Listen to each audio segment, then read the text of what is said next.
Hello बच्चों, good afternoon. क्या आपको मेरी आवाज़ आ रही है?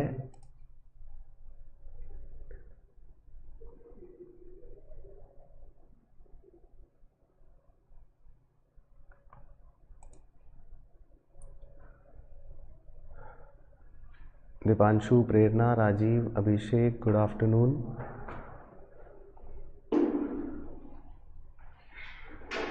Ali, Sumit, good afternoon. Okay,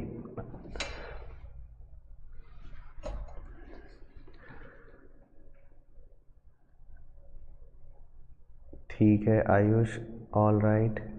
तो सब बच्चों को ऑडियो विजुअल्स क्लियर हैं? Good afternoon Rajeev, good afternoon.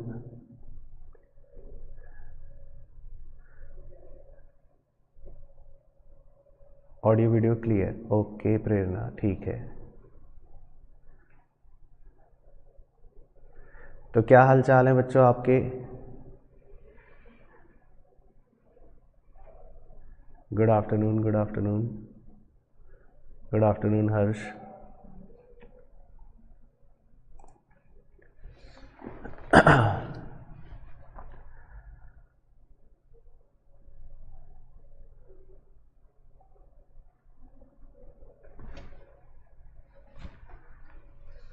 मैं एकदम बढ़िया। तबीयत अब है 96% ठीक, 4% अभी भी खराब। Good afternoon Simon. चलो, तो तैयार हैं भाई ऑनलाइन वाले चीते सब बच्चे? शुरू करें आज का कार्यक्रम।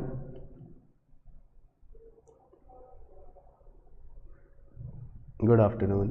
तो चैप्टर 4 और चैप्टर 5 जो है वो रिवाइज करेंगे आज हम। यस, ओके, ठीक है। चलो तो पहले चैप्टर 4 करते हैं, फिर चैप्टर 5 करेंगे, फिर उसके बाद एक रिविजनरी क्वेश्चन करेंगे, ये देखने के लिए कि आपको याद है या नहीं। ठीक है, यस सर, ओके, सॉरी।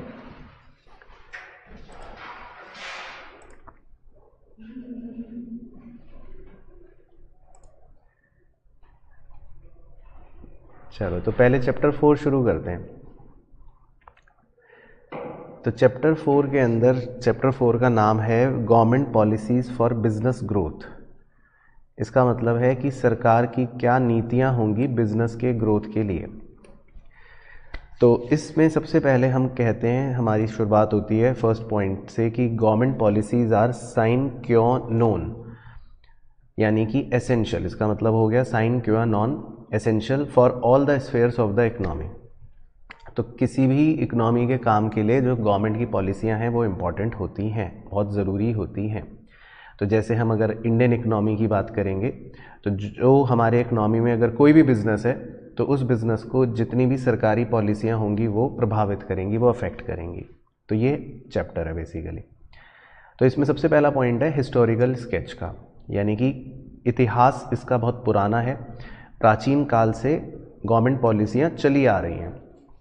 तो उसके कुछ उदाहरण दिए गए हैं यहाँ पर कि क्या क्या है वो। जैसे सबसे पहला उदाहरण लिया गया है चंद्रगुप्त मौर्य।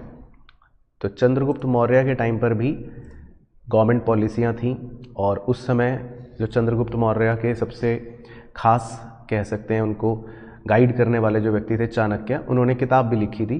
किताब का नाम था अर्थशास्त्र। इसी तरह रोमन एम्पायर, उस टाइम पर भी पब्लिक पॉलिसियाँ हुआ करती थी, यानी कि गवर्नमेंट पॉलिसी हुआ करती थी जो एक आकर्षक का केंद्र बिंदु हुआ करती थी, यानी कि पब्लिक पॉलिसी वो सेंटर ऑफ अट्रैक्शन। लोगों को काफ़ी दिलचस्पी होती थी कि क्या है पब्लिक पॉलिसी रोमन एम्पायर के टाइम पर। इसी तरह अशोका दी ग्रेट, उनके टाइम पर भी पब्लिक पॉलिसियाँ होती थी या गवर्नमेंट पॉलिसी होती थी, तो उनकी पॉलिसी थी पीस एंड हारमनी की। इसी तरह गुप्ताज, उनके दौर में भी पब्लिक पॉलिसियाँ या बहुत अलग अलग पॉलिसियाँ थीं, टैक्स को लेकर, ट्रेड को लेकर, वॉरफेयर्स को लेकर। वॉरफेयर्स मतलब कि दो देशों के बीच में किस तरह से मिलिट्री प्रैक्टिसेस होते हैं। इसी तरह खिलजी के टाइम पर भी टैक्स रिफॉर्म्स होते थे जो बहुत ही स्ट्रिगनेंट होते थे, मतलब कि बहुत हार्ड होते थे, हार्श होते थे, तो वो भी एक पब्लिक पॉलिसी होती थी।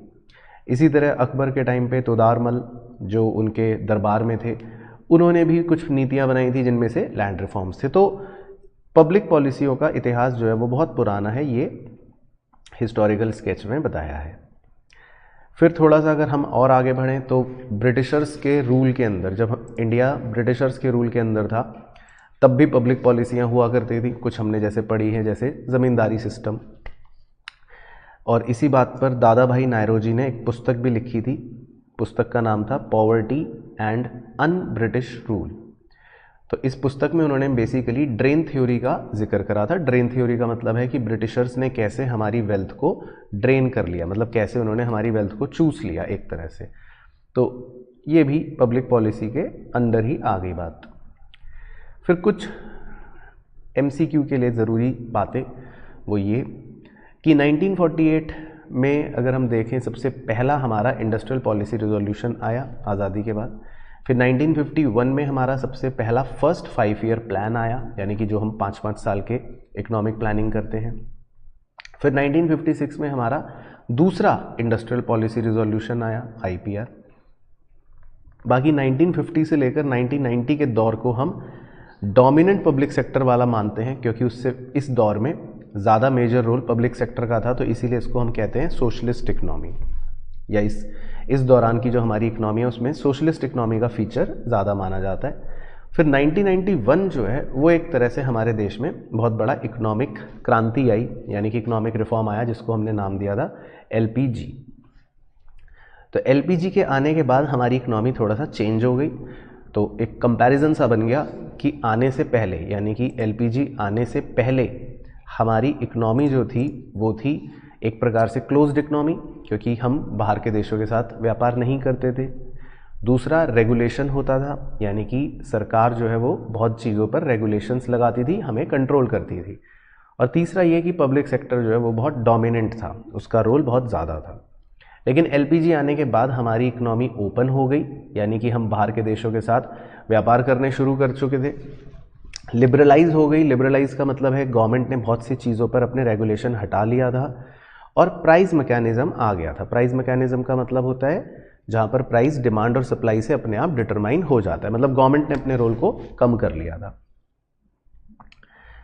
फिर इसके बाद है कि इकोनॉमिक पॉलिसीज़ जो होती हैं उनको देखने के क्या नज़रिए होते हैं। तो हम कहते हैं इकोनॉमिक पॉलिसीज़ को देखने के दो नज़रिए होते हैं।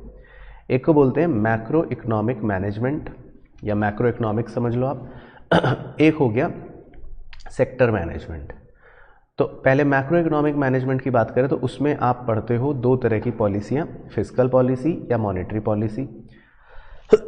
सॉरी, फिस्कल पॉलिसी का मतलब हो गया जो गवर्नमेंट के एक्सपेंडिचर और रेवेन्यू से रिलेट करती है, और मॉनेटरी पॉलिसी का मतलब हो गया जो RBI की डिफरेंट पॉलिसीज़ होती है।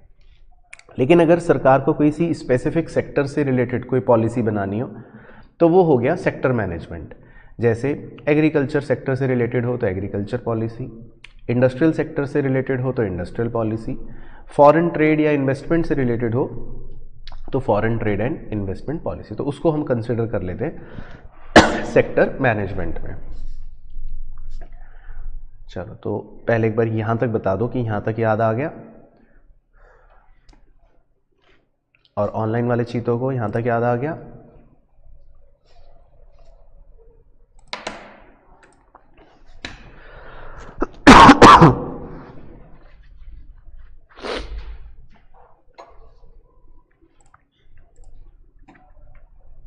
ओके,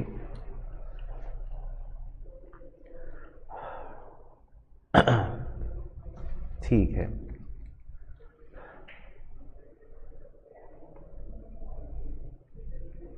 ऑल राइट,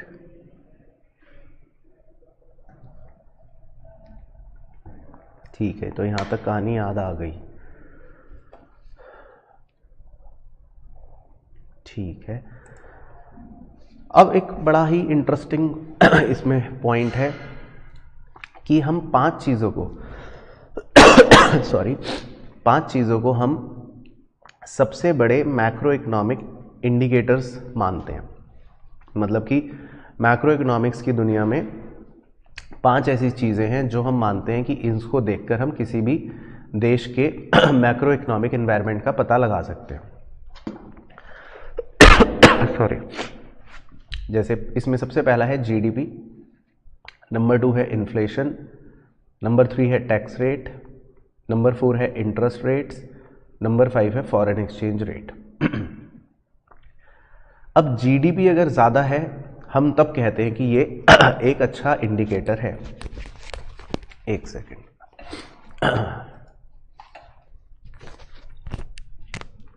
दो मिनट।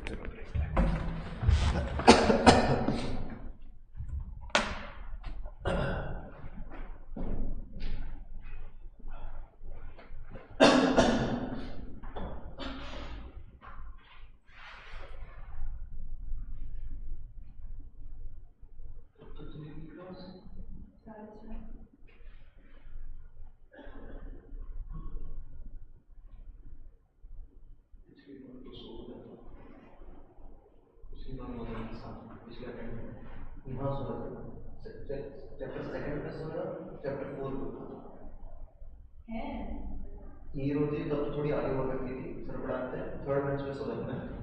चैप्टर सेकंड चल रहा था बहुत, तब फोर्थ या फिफ्थ चल रहा था जिसमें आप लोग शॉर्ट फॉर्म थे तब उठा रिवीजन के टाइम पे बहुत सर ने कुछ नहीं कहा था। उस दिन बच्चे भी कितने थे इस रूम में बैठे थे, एक दो और मैं। ये भगवान सर ने कुछ नहीं कहा था, सर तो दिखा था सर की को क्लास तो बहुत सा होता है। हां इको क्लास तो बहुत सही इको बेसिकली नहीं होता थ्योरी में। फिर कैसे होता मैथ्स वो भी मैथ्स में और वो भी इस वजह से कि नेगेटिव मार्किंग मैंने मेरे से थोड़ा ज़्यादा ले लिया, रिस्क ले लिया। कितने मार्क्स थे? 20 मार्क्स है।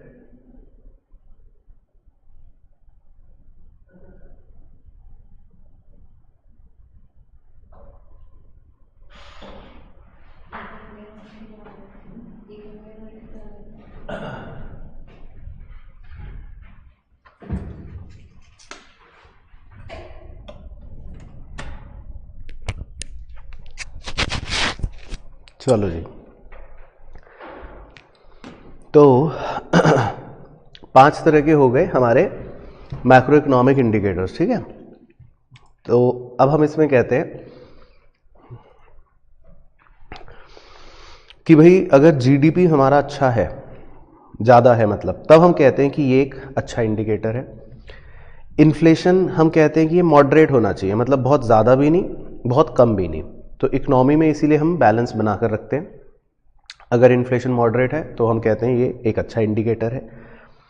टैक्स रेट और इंटरेस्ट रेट के बारे में हम कहते हैं कि अगर ये देश में कम है, ज़्यादा नहीं है, तो ये एक अच्छे इंडिकेटर्स हैं, क्योंकि सरकार अगर ज़्यादा टैक्स लगा रही है तो मतलब हो सकता है कुछ इन्फ्लेशन है, या इंटरेस्ट रेट्स बहुत ज़्यादा है तो भी लोगों के लिए दुखी वाली बात है।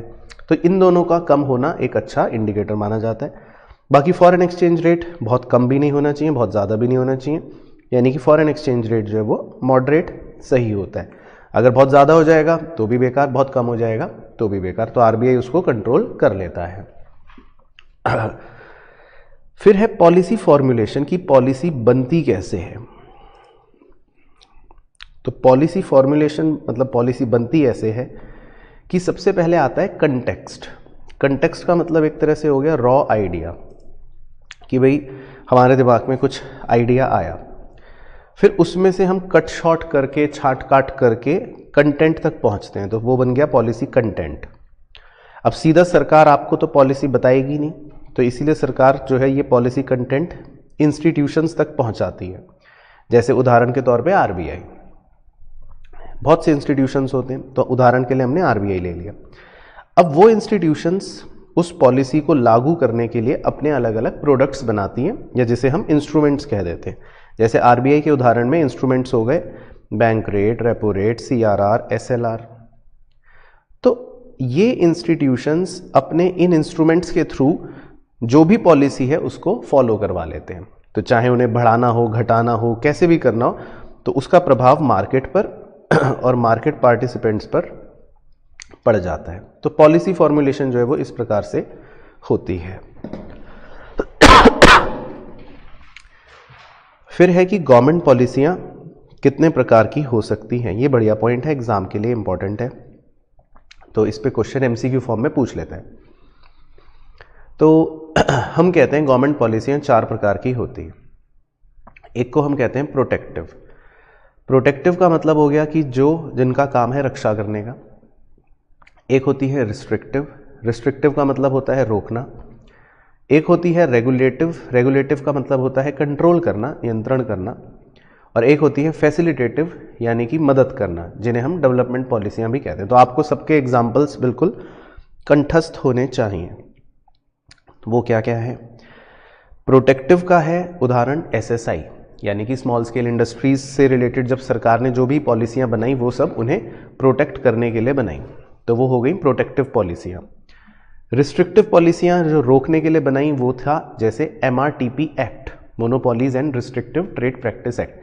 तो अगर आपको बिजनेस करने से मैं रोकूं तो ये गलत है, तो इस पर कानून एक बनाया गया था, monopolies and restrictive trade practices act. तो ये रोकता था, बिजनेस की ग्रोथ को रोकता था, तो ये एक रिस्ट्रिक्टिव एक्ट बन गया। तीसरा है रेगुलेटिव। रेगुलेटिव के उदाहरण आपको याद होने चाहिए, जैसे कि बहुत सी रेगुलेटिव बॉडियां हैं, जैसे कमर्शियल बैंकों को रेगुलेट कौन करता है? RBI। स्टॉक एक्सचेंज में रेगुलेट कौन करता है? सेबी। इंश्योरेंस कंपनियों को रेगुलेट कौन करता है? IRDA।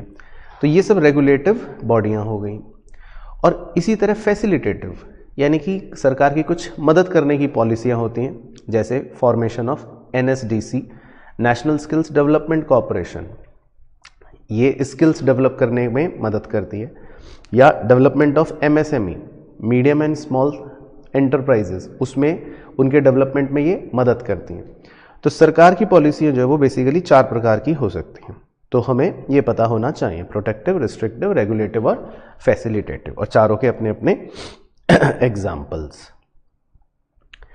फिर उसके बाद अगला जो हमारा टॉपिक है वो आपका क्लास 12th का ही बेसिकली एक टॉपिक है, जिसका नाम है LPG, liberalisation, privatisation and globalisation.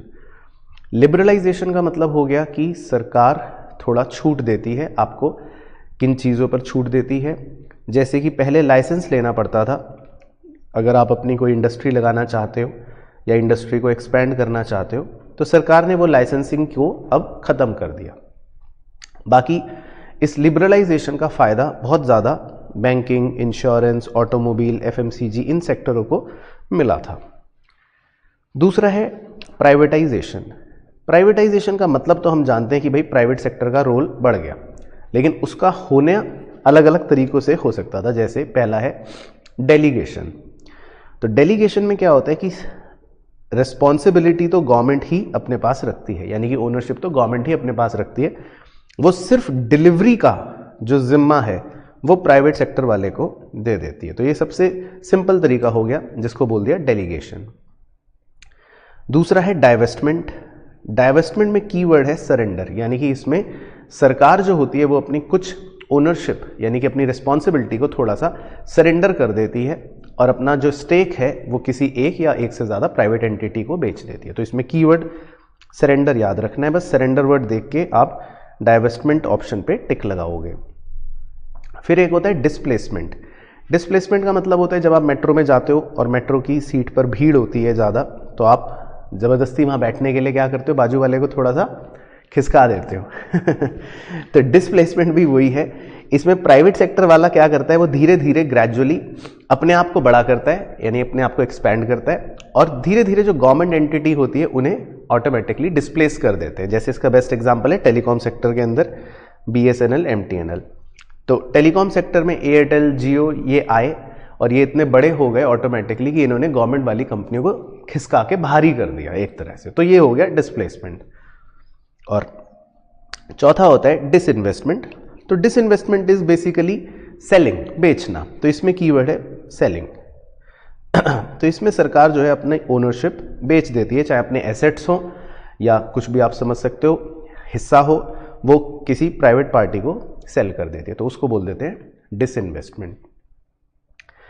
और सी है ग्लोबलाइजेशन। ग्लोबलाइजेशन का मतलब है कि दुनिया अब ओपन हो गई, यानी कि बॉर्डरलेस इकोनॉमी मानते हैं अब हम, कि अगर एक देश को दूसरे देश से कुछ भी व्यापार करना है तो अब कर सकते हैं, कोई रोक टोक नहीं है। तो इसमें कुछ टर्मिनोलॉजीज बन गए, जैसे एक है IFDI। आई का मतलब हो गया क्या, इनवर्ड, और FDI मतलब फॉरेन डायरेक्ट इन्वेस्टमेंट, और OFDI में O का मतलब हो गया आउटवर्ड, फॉरेन डायरेक्ट इन्वेस्टमेंट। तो बेसिकली जब कोई विदेशी संस्था या विदेशी नागरिक हमारे देश में पैसा इन्वेस्ट कर रहा है, चाहे गवर्नमेंट रूट के जरिए या ऑटोमेटिक रूट के जरिए, तो उसे हम IFDI कह देते हैं। और अगर हम कहीं विदेश में इन्वेस्ट कर रहे हैं तो उसे हम OFDI कह देते हैं। बाकी इसमें इस बात का ध्यान रखना है कि हम डायरेक्ट इन्वेस्टमेंट की जो बात कर रहे हैं, चाहे OFDI हो चाहे IFDI हो, उसमें हमारे पास एसेट पर कंट्रोल आ जाता है। यही FDI का मेन मतलब होता है। लेकिन जो दूसरे तरह का एक निवेश होता है जिसे हम FII भी कहते हैं, यानी फॉरेन इंस्टीट्यूशनल इन्वेस्टमेंट, उसमें हम सिर्फ किसी दूसरे देश में या कोई दूसरा देश का व्यक्ति हमारे देश में सिर्फ क्या खरीदता है, शेयर्स, या आप कह सकते हो कोई भी इक्विटी मार्केट का प्रोडक्ट। यानी कि इसका मैंने एक एग्जांपल दिया था कि इसमें आपके पास एसेट का कंट्रोल नहीं आता। फॉर एग्जांपल, जॉन सीना ने DLF मॉल के अंदर पूरा का पूरा एक मॉल खरीद लिया, या उसने DLF की पूरी एक बिल्डिंग खरीद ली, तो जॉन सीना के पास उस बिल्डिंग का कंट्रोल आ गया, तो हम उस पैसे को कहते हैं FDI। लेकिन अगर लियोनेल मेसी ने सिर्फ DLF कंपनी के शेयर्स खरीदे हैं, यानी कि स्टॉक बाजार में, शेयर बाजार में सिर्फ DLF कंपनी के जाके उसने शेयर्स खरीदे हैं, तो यहां पर उसके पास कोई एसेट पर कंट्रोल नहीं है, सिर्फ उसने तो शेयर्स खरीदे हैं, तो इस पैसे को हम कहते हैं FII। तो FDI और FII में यही अंतर होता है कि FDI में आपके पास एसेट का कंट्रोल आ जाता है, लेकिन FII में आपके पास कंट्रोल नहीं आता एसेट का, आप सिंपली बस शेयर्स खरीदते हो। तो जैसे आप अगर मान लो US के मार्केट में जाके फेसबुक कंपनी के शेयर खरीद लो, तो उससे आपके पास कोई एसेट का कंट्रोल नहीं आएगा। आप उसमें ऐसा नहीं है कि मार्क जुकरबर्ग की गाड़ी लेके घूमना शुरू कर दोगे कि भाई मैं मालिक बन गया, आपके पास सिर्फ फेसबुक के शेयर होंगे, तो वो है FII। लेकिन अगर आप US में कोई घर खरीद लेते हो तो फिर आपके पास कंट्रोल है, तो आप कहलाओगे तब FDI। बस, तो ये थी इसमें कहानी।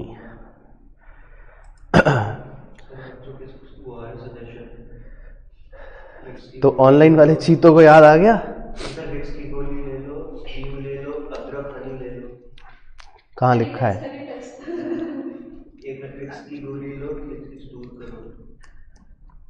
मैं लाया हूँ, देखो अंकुर सर से मैं लाया हूँ आयुर्वेदिक दवाई।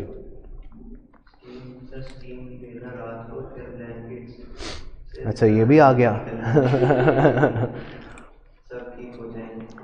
ओके, ठीक है। अब ठीक है, अब मैं ले आया अंकुर सर से, मैं एक आयुर्वेदिक दवाई लेकर आया हूँ।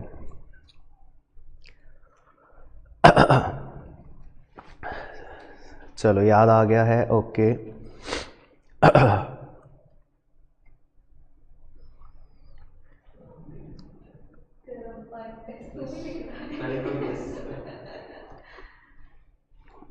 हाँ, वो यहाँ से यस कर देता है ना, ठीक है।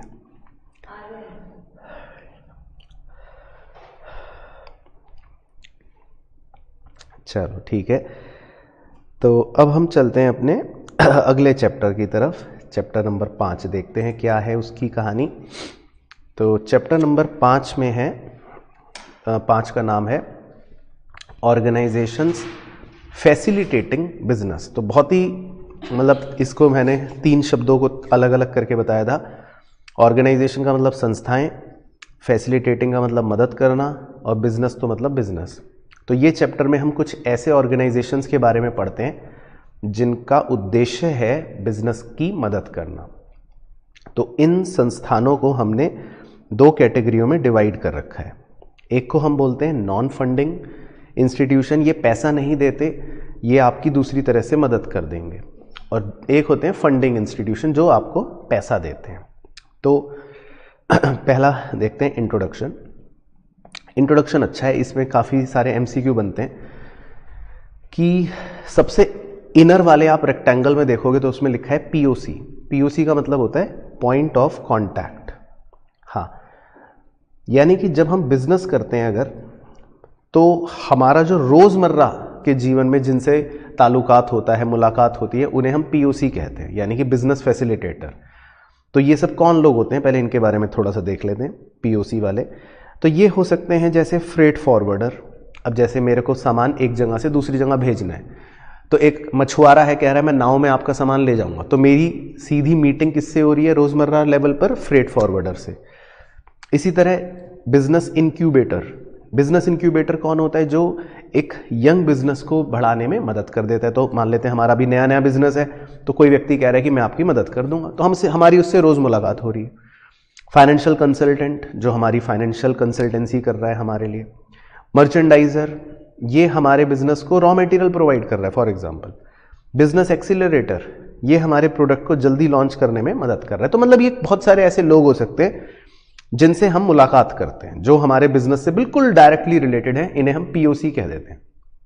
अब पीओसी के रेक्टेंगल के ऊपर अगला रेक्टेंगल आप देखोगे, उसमें लिखा है ऑक्सिलरीज या एड्स टू ट्रेड। ऑक्सिलरीज या एड्स का मतलब होता है मदद करने में, मदद करने वाले, किसमें, ट्रेड में। अब पॉइंट ऑफ कॉन्टैक्ट तो लोग हो गए कि भाई मछुआरा हो गया, बिजनेस इंक्यूबेटर हो गया, कंसल्टेंट हो गया, लेकिन अब इन्हें भी तो कुछ चीज़ों की ज़रूरत पड़ेगी ना। तो जो सुविधाएं हैं उन्हें हम ऑक्सिलरीज कह सकते हैं, जैसे बैंकिंग की सुविधा, इंश्योरेंस की सुविधा, ट्रांसपोर्टेशन की सुविधा, वेयर हाउसिंग की सुविधा, ये सब हो गए ऑक्सिलरीज। और फिर उसके बाद जो सबसे बाहरी रेक्टेंगल में आप देखोगे, वहां लिखा हुआ है funding and non funding institutions, जो हमारा चैप्टर है। अब ये सब जो इंस्टीट्यूशंस हैं, जैसे आरबीआई, सेबी, सीसीआई, अब ये आपकी मदद तो करेंगे, लेकिन ये थोड़ी ना मैं जाके इनके दफ्तर के बाहर खड़ा हो गया कि मेरी मदद कर दो। तो एक तरीका है बेसिकली। तो ये सबसे आउटर रेक्टेंगल में बैठे हुए हैं, ये सबसे दूर हैं, जिनसे हमारा रोजमर्रा में ताल्लुकात नहीं होता। तो ये रेक्टेंगल बेसिकली ये समझाने की कोशिश कर रहा है। तो पॉइंट ऑफ कांटेक्ट हमारे सबसे नजदीक हैं, फिर थोड़ा सा ऑक्सिलरीज, उसके बाद ये इंस्टीट्यूशंस सबसे लास्ट में। अब आपको बस एक पेज अपना घर से रट के जाना है या उसका फर्रा लेके जाना है। बेसिकली जो नॉन फंडिंग इंस्टीट्यूशंस हैं सारे के सारे, उनका जो ये कंपैरेटिव आपको चित्र दे रखा है यहाँ पर, वो अच्छे से याद होना चाहिए। तो वो कौन है मैं ऐसे बता देता हूँ। एक है आरबीआई। आरबीआई थोड़ा सा आपने सुना होगा, जो बैंकों को रेगुलेट करता है। एक है सेबी। सेबी का काम है जो स्टॉक मार्केट के अंदर चाहे कंपनी हो चाहे इन्वेस्टर हो, उनके हितों की रक्षा करता है। तीसरा है CCI, competition commission of India. तो इसका काम है कि जो कंपटीशन है, कंपटीशन किसके बीच में, बच्चों के बीच में नहीं, कंपटीशन जो बिजनेस के बीच में हो रहा है, उस कंपटीशन को बायस्ड फ्री रखे, हेल्दी रखे, और उसमें कोई अनएथिकल चीजें ना हो, उसका ध्यान रखने के लिए सीसीआई होता है। और आईआरडीएआई, ये जितनी भी इंश्योरेंस कंपनियां हैं वो इन्वेस्टर को धोखा ना दे दें, तो उनको रेगुलेट करने के लिए आईआरडीएआई बॉडी है। तो ये चारों इंस्टीट्यूशन पैसा नहीं देंगे हमें, लेकिन ये हमारी इनडायरेक्टली मदद करेंगे, ठीक है ना। तो ये बेसिकली इसमें जो बातें हैं वो तो आपको लर्न करनी है, लेकिन एक बार देख लेते हैं कि क्या बातें हैं। तो जैसे इसमें है कि कब ये सेटअप हुए, इनकी डेट्स आपको दे रखी हैं, ठीक है ना, वो आपको लर्न करनी है, वो तो सिंपल। इसके बाद है कि द अंडरलाइंग एक्ट, इनका सबका अपना एक कानून बना रखा है। जैसे आरबीआई का है आरबीआई एक्ट 1934, सेबी का है सेबी एक्ट 1992, इसी तरह कंपटीशन एक्ट 2002 या आईआरडीए एक्ट 1999। तो हर इंस्टीट्यूशन का अपना एक कानून है। इंपॉर्टेंट प्रेसिडेंट, इंपॉर्टेंट प्रेसिडेंट का मतलब है कि इनसे पहले कौन था। तो सेबी जो था, अगर हम उसके प्रेसिडेंट की बात करें, तो सेबी 1949 से पहले, मतलब उससे पहले एक प्राइवेटली ओन्ड कह सकते हैं एक संस्था थी। लेकिन जब नेशनलाइजेशन हुआ, नेशनलाइजेशन का मतलब ये होता है कि जब किसी प्राइवेट संस्था को पब्लिक में कन्वर्ट कर लें तो उसे नेशनलाइजेशन कहते हैं। तो 1949 में जब आरबीआई नेशनलाइज्ड हुआ तो वो एक तरह से संस्था बन गई सरकारी। इसी तरह सीसीआई, सीसीआई जो था वो किसको रिप्लेस करके आया, वो आया कंट्रोलर ऑफ कैपिटल इश्यूज को।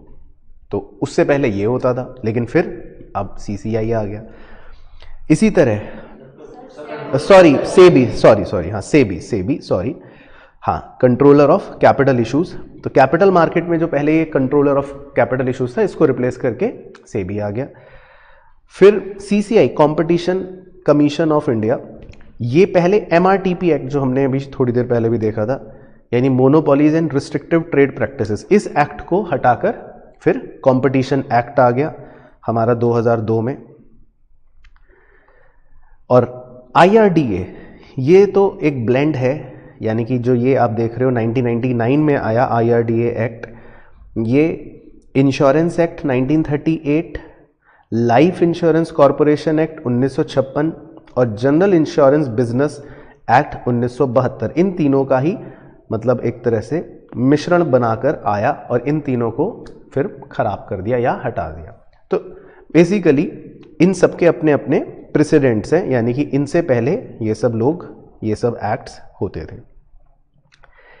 फिर हो गया एसेंशियल मैंडेट, ये खैर आप मीनिंग से भी आइडिया लगा सकते हो। तो अगर हम RBI की बात करें तो RBI जो है वो एपेक्स बॉडी है, कहाँ की? मनी मार्केट की, और वो परफॉर्म कर रहा है एक तरह से सेंट्रल बैंक वाले फंक्शन, तो वो हम जानते ही हैं।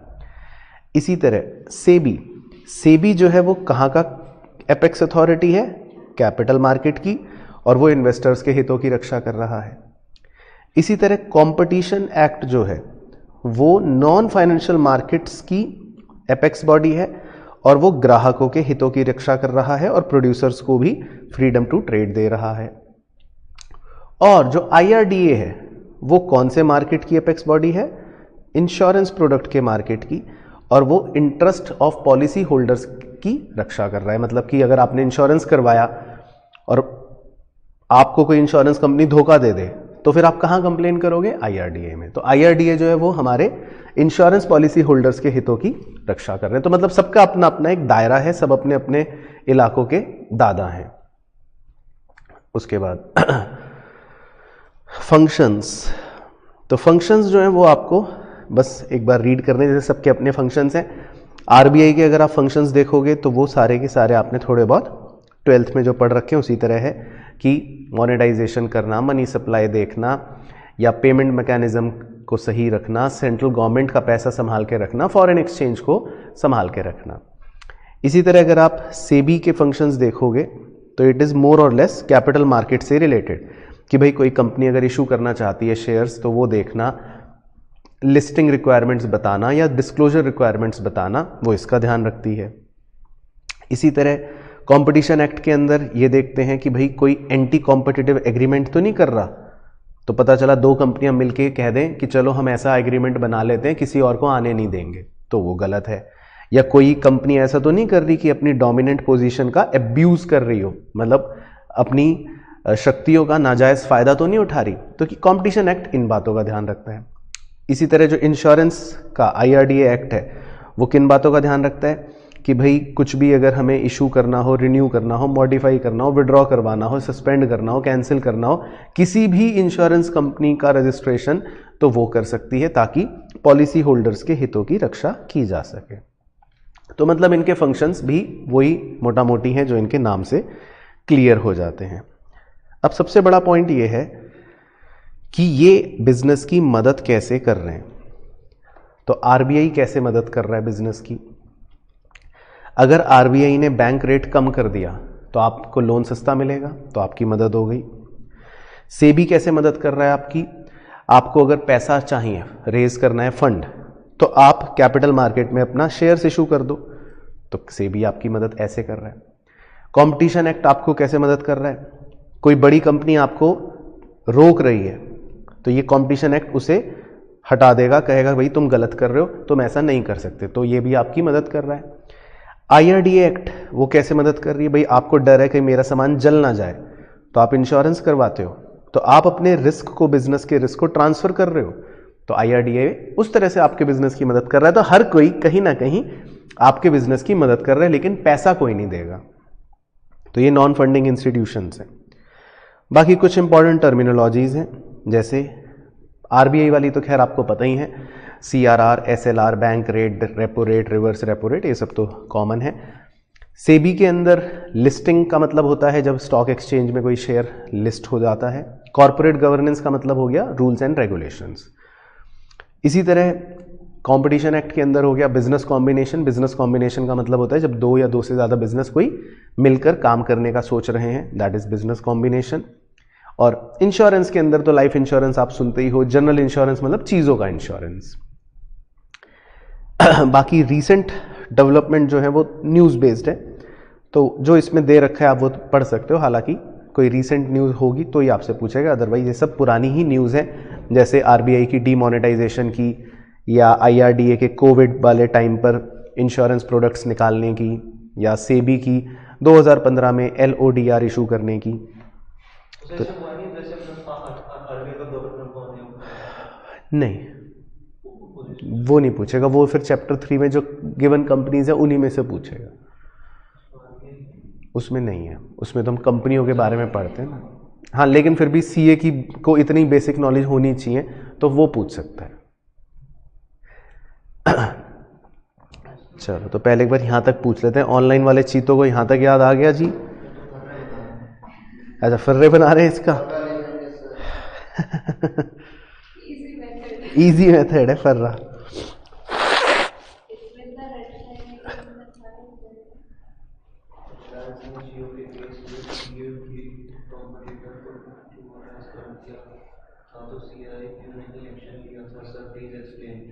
रिलायंस ने जियो के केस में क्या कर दिया था?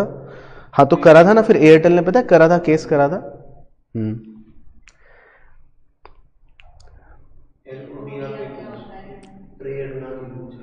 बताओ एलओडीआर की फुल फॉर्म क्या है? आपको तो लिखवाई थी। हाँ हाँ, listing obligation and disclosure requirement. मतलब ये कि भैया कंपनियों को लिस्ट अगर करना है और उन्हें क्या क्या चीज़ें डिस्क्लोज करनी है, वो सब रिक्वायरमेंट्स को इंट्रोड्यूस करा गया। ओके,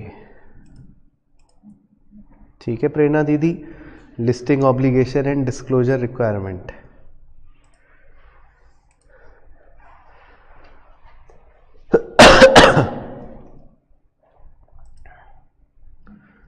ओके, इसके 10 लाख रुपए लेता हूं मैं। हाँ, एक क्वेश्चन के, क्योंकि ये एक क्वेश्चन से आप करोड़ों रुपए कमा सकते हो ना। ठीक है, लेकिन फिर भी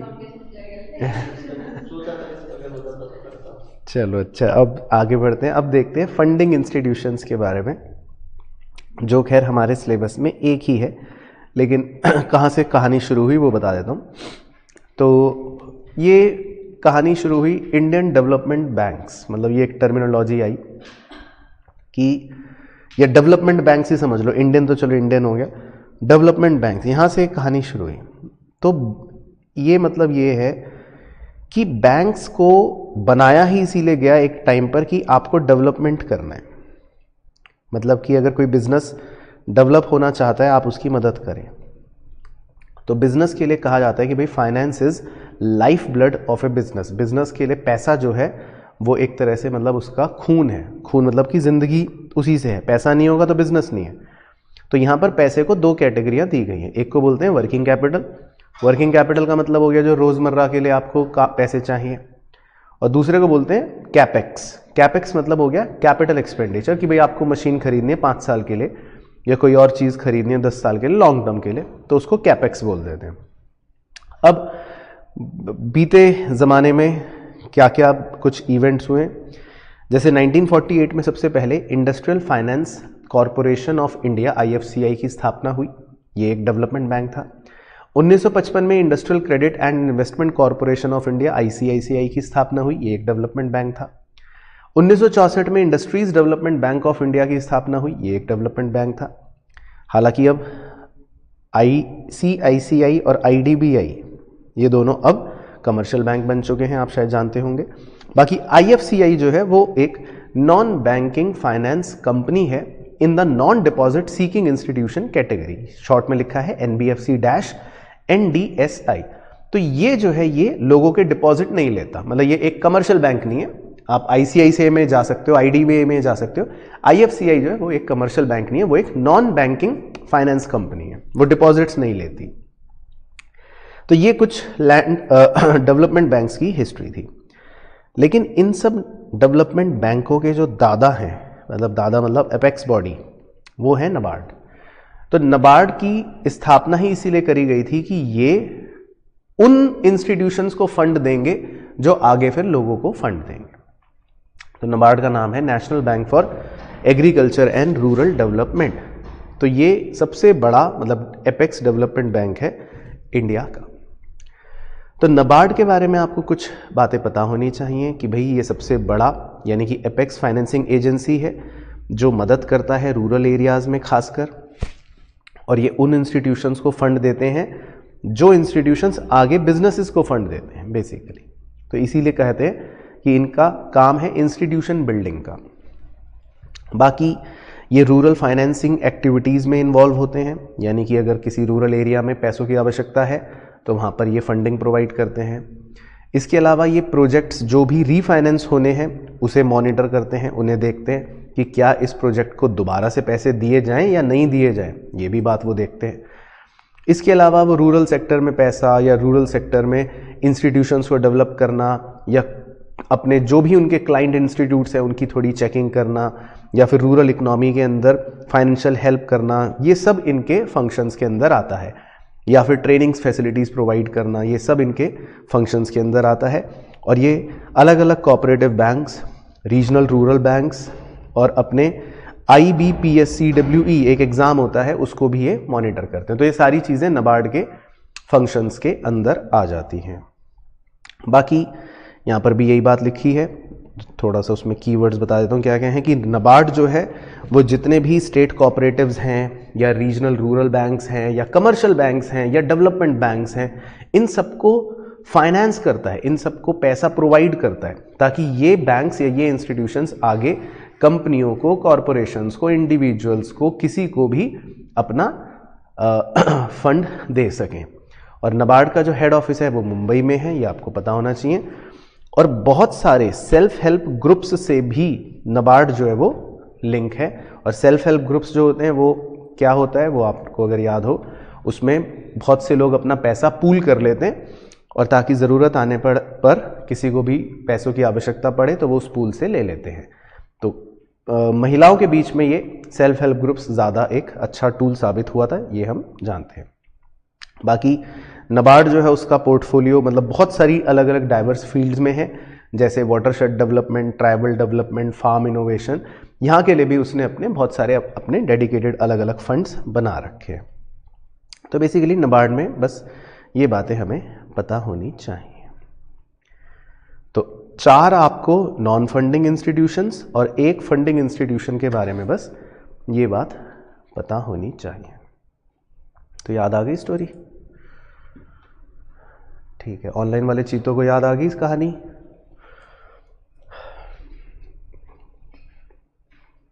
तो अब एक रिविजनरी क्वेश्चन देते हैं ये देखने के लिए कि आपको क्या आता है। वो तो अलग है। तो तब तक पेन निकाल लो।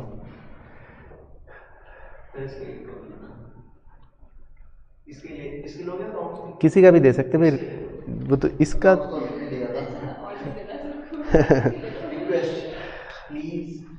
नहीं नहीं, मैं क्वेश्चन अच्छा सा देंगे बच्चों को देखने के लिए। ओके हैं?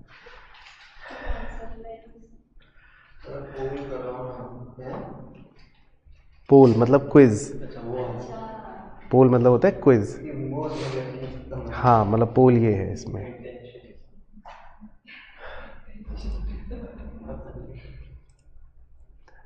चलो तो तैयार है बच्चे, तो एक क्वेश्चन देते हैं रिवीजन के लिए, फिर ये करते हैं, देखते हैं कौन देगा जल्दी से answer.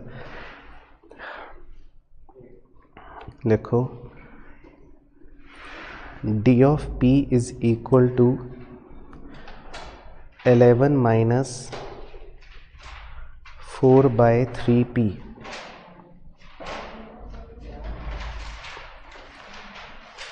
find elasticity at price rupee 6 question mark. चलो ठीक है, तो अब आपका समय शुरू। अब देखते हैं कौन बच्चा बताएगा जल्दी, कौन है हीरो और कौन है ज़ीरो। तुम करो जल्दी, ऑनलाइन वाले भी कर रहे हैं, वो भी बताएंगे।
बताओ आर्यन बाबू।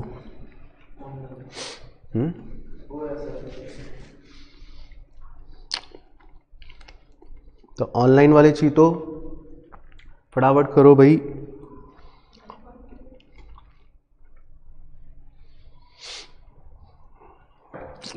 तो साइमन भाई कह रहे हैं 1.2।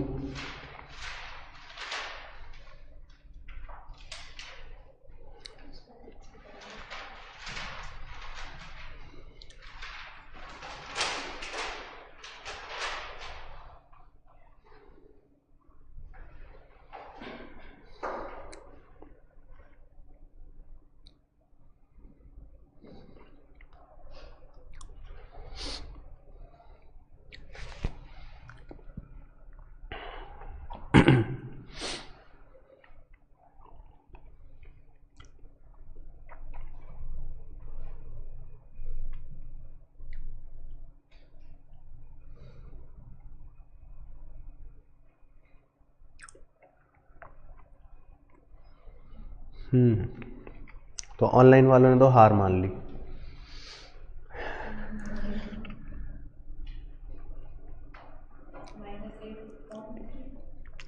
-8/3 कह रही है प्रेरणा दीदी। तो मतलब 2.66 आ गया। ओके ठीक है, वो तो हार मानने वालों में से है। यही आ रहा है यही आ रहा है -2.6666। चल ठीक है, तो भाई ऑनलाइन वालों ने तो हार मान ली। अब चेक करते हैं कि क्या है। ऑफलाइन वाले चीते बता रहे हैं तो 100% माना जाएगा अगर सही है तो। हम परसेंट की बात करेंगे। चलो तो इसमें कैसे करना है, देखो जिन्हें नहीं पता उन्हें बता देता हूँ। मेनली आपको प्राइस दे रखा है, मान लो 6 दे रखा है, ठीक है। इसको आप P0 ले लो कि ये एक तरह से आपको P0 6 दे रखा है। तो अब आप गिवन फंक्शन में P की जगह 6 पुट कर दो। तो गिवन फंक्शन में आप P की जगह 6 पुट करोगे और इसको सॉल्व करोगे तो ये क्या आ जाएगा आपका 3 आ जाएगा। हाँ, तो ये एक तरह से आपका क्वांटिटी आ गया जिसको हम Q0 कह सकते हैं। तो मैं इसको ऐसे लिख सकता हूं कि when price is ₹6, quantity is 3, है ना। फिर उसके बाद आप कोई भी प्राइस एज्यूम कर सकते हो, एज्यूम कर लो, कोई भी, जो भी आप करना चाहो प्राइस वो कर सकते हो, लेकिन क्योंकि गिवन फंक्शन में पुट करना है मुझे, तो मैं सिंप्लिसिटी के लिए 3 ले लेता हूं, क्योंकि मैं लूं 5 लूं 9 लूं या कुछ लूं, पॉइंट्स में क्यों हम फालतू गिरी करें। तो सिंप्लिसिटी के लिए हम P1 एज्यूम 3 कर लेते हैं, हम कुछ भी कर सकते हैं, आंसर सबसे सेम आता है। तो वापस से आप गिवन फंक्शन में पुट कर दो 3 P की जगह,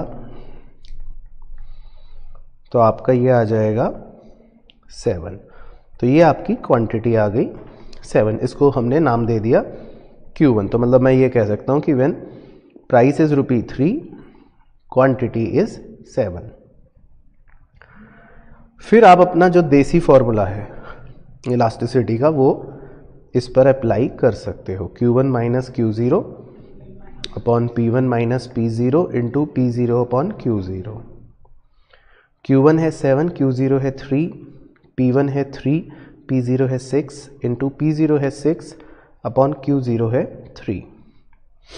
इसे सॉल्व कर लो, 4 बटे -3, वो 2 बन गया, तो ये -8/3 ही आ जाएगा, तो -2.66 है।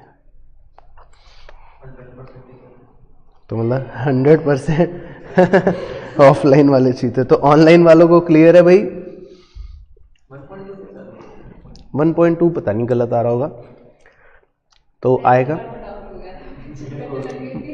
-8/3 सही आ रहा है, या आप कह सकते हो -2.666।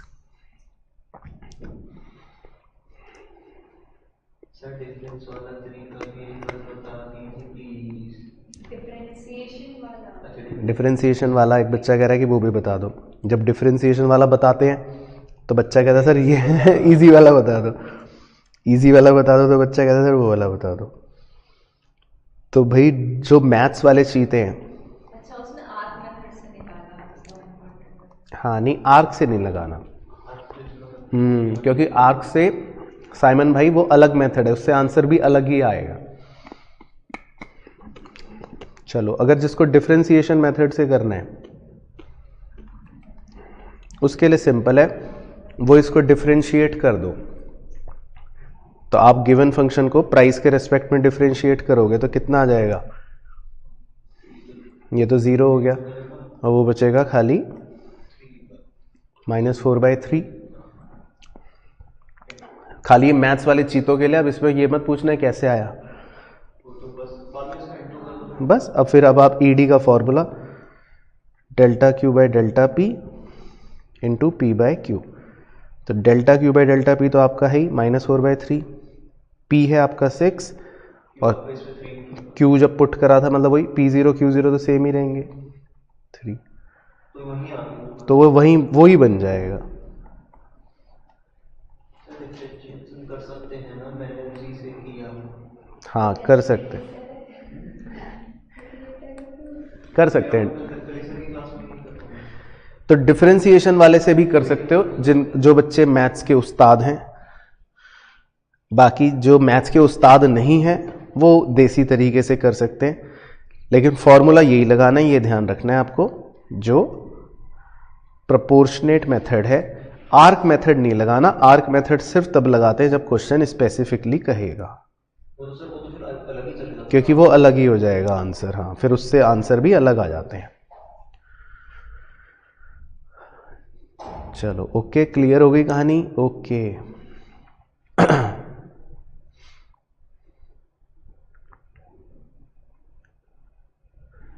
चलो ठीक है।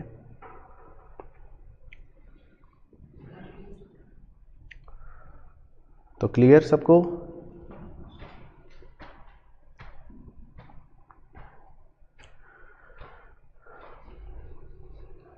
चलो सही है। तो फिर रिविजनरी क्वेश्चन से पता चल गया कि आपको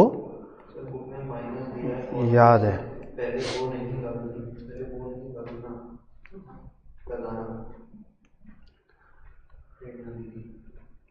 हाँ, माइनस आप लगा भी सकते हो, नहीं भी लगा सकते, मतलब वो तो बाय डिफ़ॉल्ट माइनस, तो इलास्टिसिटी ऑफ डिमांड तो हमेशा मानी जाएगी कि वो माइनस में ही है। हाँ,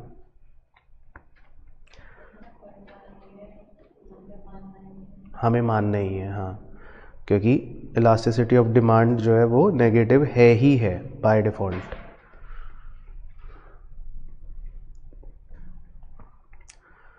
चलो ठीक है, तेरे अकाउंट्स का डाउट था। तो पहले ऑनलाइन वालों को बाय 7 अलविदा कर दें। बिल्कुल क्लास खत्म। चलो ठीक है भाई, ऑनलाइन वाले चीतो, तो अब आप रिवाइज करना आराम से बैठ के घर पे, और फिर कल मुलाकात करते हैं। Bye bye. Tata. Bye bye sir.